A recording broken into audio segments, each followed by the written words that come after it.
ঘরে যদি কোনো জিনের অস্তিত্ব বিদ্যমান থাকে তবে তার সাথে মোকাবেলা করার মতো শক্তি আল্লাহ তাআলা বেড়ালকে দিয়েছেন। বেড়ালটি জিনের সাথে থাকা নেগেটিভ এনার্জিগুলোকেও শোষণ করে ফেলতে পারে। শুধু তাই নয়, বেড়ালের শরীরে আল্লাহ এমন একটি ব্যাকটেরিয়া দিয়েছেন যা কিনা আমাদের আশেপাশে থাকা সব ধরনের নেগেটিভ এনার্জিকে শোষণ করে নেয়। এছাড়াও বিজ্ঞানীরা বলছেন, আমরা যখন রাতে ঘুমাতে যাই তখন ঘরে পুষে রাখা বেড়াল সারা রাত ধরে আমাদের শরীর থেকে নেগেটিভ এনার্জি শোষণ করতে থাকে। আল্লাহ রাব্বুল আলামিন বেড়ালের মাঝে কিছু বৈশিষ্ট্য দিয়েছেন, যার কারণে এমন সুন্দর একটি মাখলুক আমাদের রোজকার জীবনের অংশ হয়ে উঠেছে।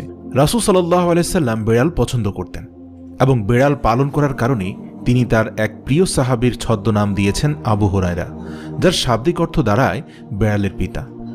কেন একজন মুসলিমের বেড়াল পালন করা উচিত? গবেষণা করে জানতে পারা যায়, আজ থেকে ৮,০০০ বছর পূর্বে জঙ্গলের বেড়ালরা খাবারের খোঁজে